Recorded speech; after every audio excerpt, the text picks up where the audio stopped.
my head started splitting open almost like a tulip or a flower or something. It split in two. It was almost like these TV screens, just rows of TV screens, and they were just going like that and disappearing over the horizon. Everything was black, and all I could see was two rows of TV screens just going.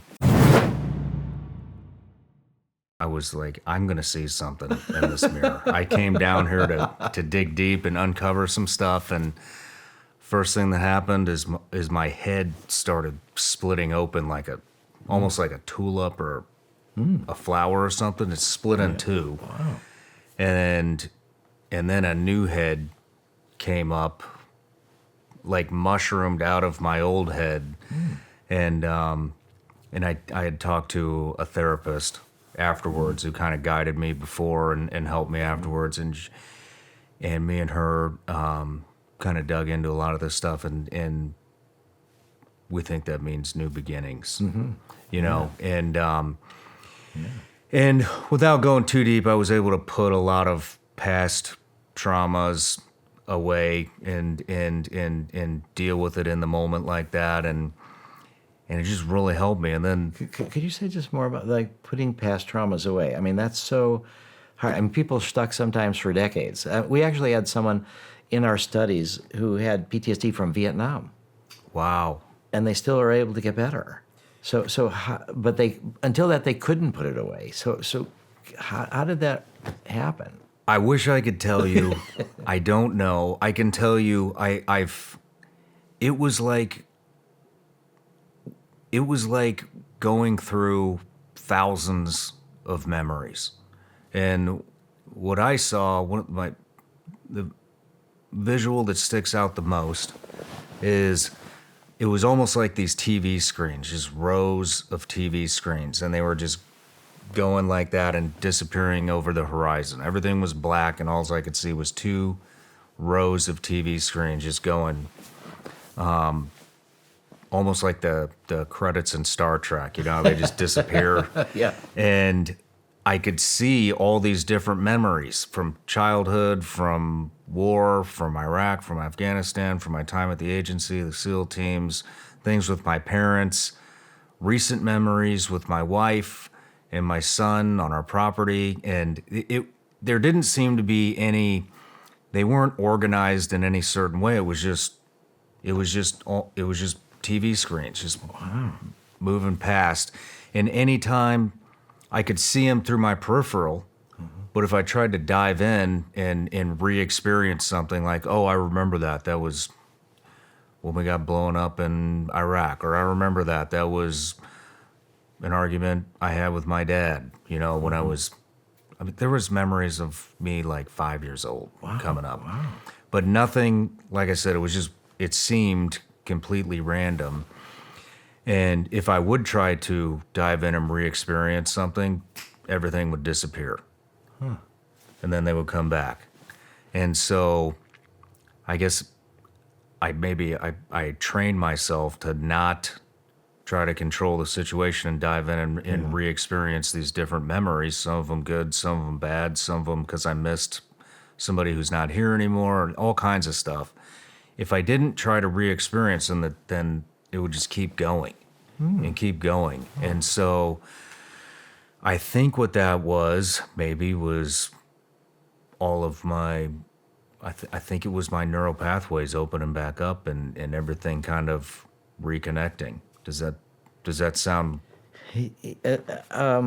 Well, I think that there is physiological correlates of what's going on psychologically, and that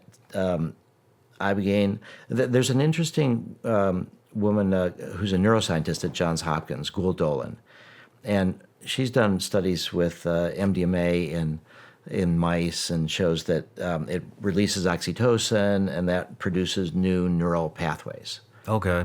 Right. And so she talks about this critical periods where your brain is more fluid and you can create new connections from the synapses and route things in different ways. And what she's found, and this is, I think, explains a lot about the power of Ibogaine, is that the longer the drug experience lasts, the longer this period afterwards that your brain is able to make new patterns and new connections. So it's interesting about 5-MeO, which is so short, but and I'd like to get to that too. But MDMA lasts about 4 or 5 hours, 6 hours. But in therapy, we give we give an initial dose, and then 2 hours later, we give half the initial dose, precisely to keep it longer. Okay. LSD lasts longer than psilocybin. But ibogaine was the one that lasts the longest in a way, and that means that your brain is open for the integration work afterwards to repattern your brain. So I think some of it is happening while you're under the influence of ibogaine. That's when it's most intense. But then this integration work, to solidify it afterwards, you have more period of time after ibogaine. Okay. So I think that this idea of these new neural pathways is a really probably a very physiologically accurate way to think about it. You're processing information in a different way.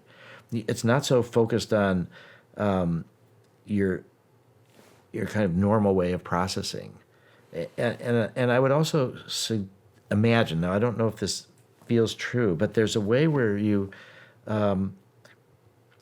when all these memories are coming by, like in the different TV sets, that you're aware of all of them.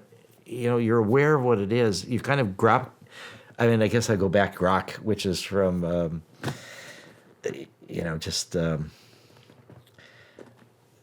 this concept that you just understand it in an instant in a way. Yeah. Yes. And then when you look at it, it kind of slows it down in a way. So I think when you have all of these memories that are coming up, they are sort of being unloaded from your storage, and you're able to also accept them and without the resistance. So maybe that. So I'm curious, when it was happening, was your emotional tone kind of the same? This kind of, or was it changing with each different memory? Or No, it wasn't. No, it wasn't. My emotions weren't really changing. If I remember correctly, I was pretty steady, and I didn't have a lot of emotion seeing what was passing, because let's say it was something good that was passing, and then something bad, and then something good, and then there was no pattern or anything, but they were moving maybe about this pace. And so as soon as this is here, there's a new memory popping up. So you didn't really have maybe there was only a couple seconds, and it was, oh, I remember that, and by the time that processes, the next two screens are up, and so like I kind of mentioned, it was like experiencing hundreds, maybe 1,000 memories all at once, and that wasn't the entire duration either. There was other things that happened that I still haven't really put together, but the end result was all of the stuff that I had mentioned. No drinking. I lost 11 pounds. My eye color got lighter. wow, Yeah, it was.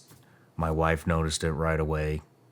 She said the whites of my eyes are whiter now. Come to find out, I think Trevor told me that ibogaine is a heavy metal detox as well, and so I just have nothing but good things to say about. I think everybody needs to be doing this stuff, but to be honest with you. And then my 5-MeO. Wait, before we get to that, so how long was this experience with ibogaine? I mean, I described being like incapacitated basically the second day. How did that? Same.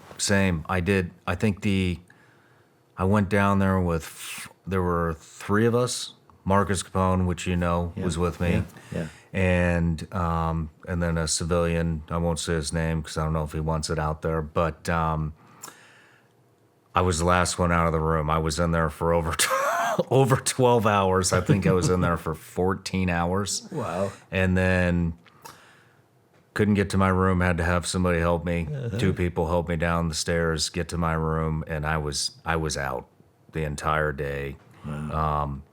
Still having some visuals, believe it or not.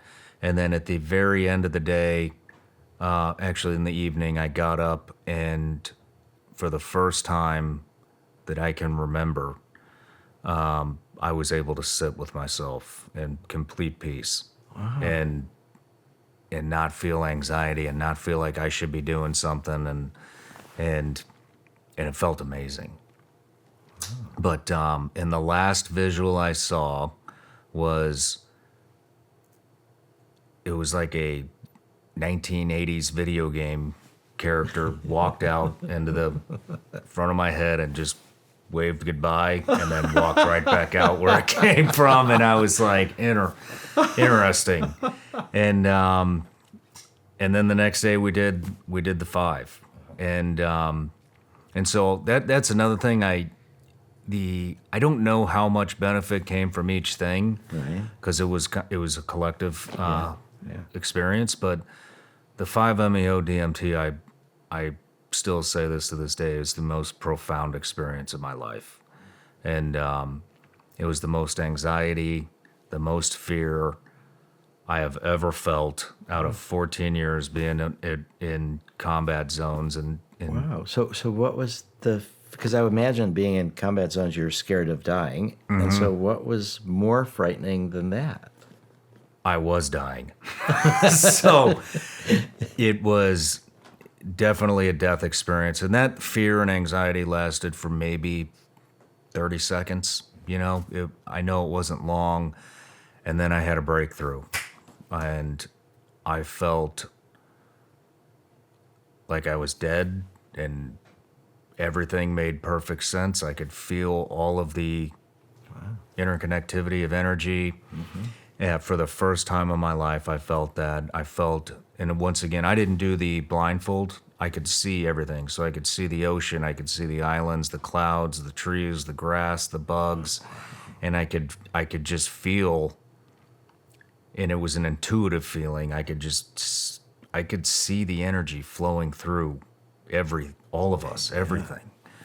And I felt the presence of friends of mine that I had lost. It was just, I knew everything was going to be okay. Didn't matter what happened here. It doesn't matter what happens here. Everything that happens is supposed to happen.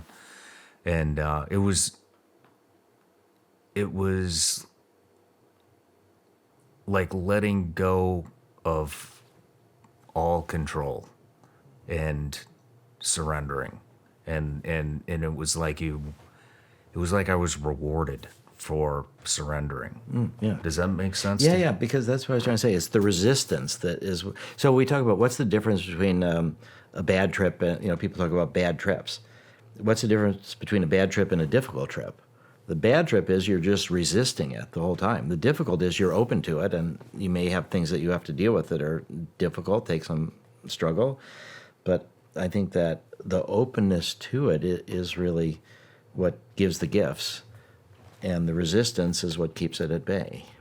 And so it sounds like you were just very open to it, and that surrendering is then rewarded because you're open to it. But I'm also curious, when you say you were dying, I'm curious, in what sense did you mean you were dying? My brain was telling me, you're dying. I mean, it was,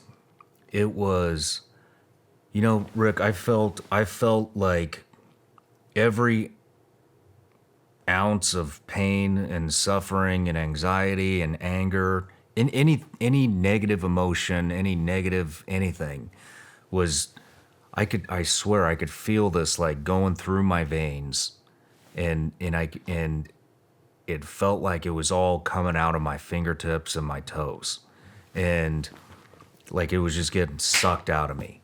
And then right before I made my breakthrough, I had, once again, it wasn't a visual, it was like an intuitive feeling, but I felt like there was all this black tar over my heart. And I could feel this black tar melting off of my heart, and when the last drop was off, it was like a pure soul or a pure heart. And it was, I opened my eyes at that point, and I remember seeing some birds fly over, and I knew that